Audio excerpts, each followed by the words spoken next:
Hey ratbags, it's Jade. Nightingale update video today. In fact, covering the blog that went live. It's basically a recap of all the things that Inflection and Nightingale have done over the last week or so, but with some new additional info, like when can we expect things like craft from storage to be added, when roughly offline play might come in, and what's going on with some of the exploits and other crucial things that have been going on. As always, I'll leave the link to the full dev blog down below, but this is just a short, quick recap version. So Aaron Flynn did start off by saying thanks to everyone for the feedback and everything that they've got going on in terms of bug fixes and improvements to the game. And then they gave a rundown to things like the exploits. They don't want people using exploited guns in the public vaults. Try and avoid that. Use your own vaults that you can do, like as you saw a clip there. And that does work out because you can get more essence by putting it in a harder realm. That's what I've been doing. If anyone's got juice guns, or even me sometimes, I do it private ones and we put on extremes. You get 70 essence out of each pod, so it's definitely lucrative. When that exploit does get fixed, it looks like they're going to be obviously removing the mechanic to go ahead and make super duper guns. If you haven't seen this, somehow certain guns and weapons you're able to basically stack the stats when combining metals or certain resources and effectively get really overpowered, like 1 million damage per hit. I've shouted it out a bunch of times that you guys should expect this to be changed, and that's what they're going to do. They're going to balance stuff. So they're not going to remove any of your weapons. Doesn't look like they're going to penalise or really do anything silly. Like I wanted everyone to get 1 damage on their guns instead of 1 million. But certainly it does look like that mechanic will be removed and you will have your guns put to a more moderate level. I'm expecting that to actually hit at some point next week or maybe the week after. They talk about the cadence of updates, how they want to double check everything's going well before making sure the updates go live, so they really certify and see that it's gone through testing.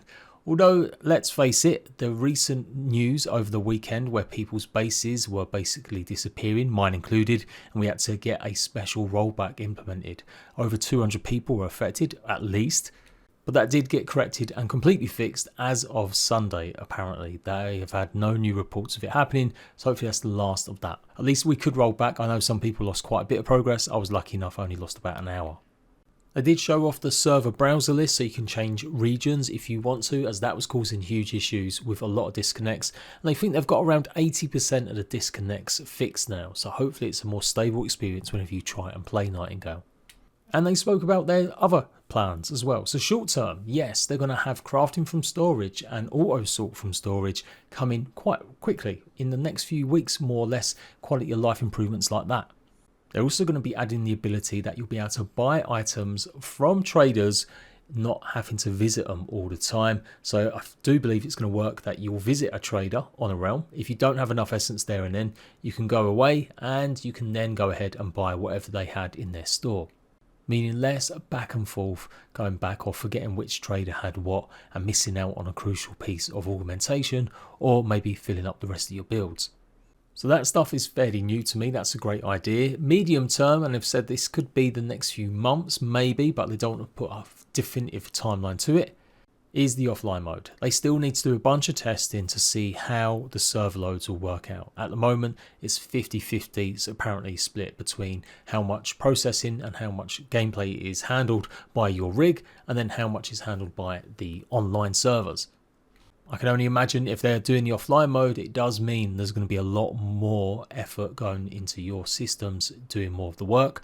So that might mean a slight upgrade in actual settings for the PC and your components to make it run properly, if you want to play offline mode. No other details were given, but yeah, not to expect it anytime soon.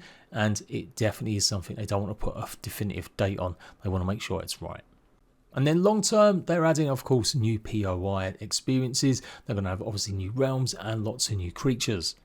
And that's it. Just quick recap. Like I said, go and check out the full video if you want more little details. But otherwise, go and check out my video where I talk about the 10 things I still want added to Nightingale, and give me your feedback about what you want added as well.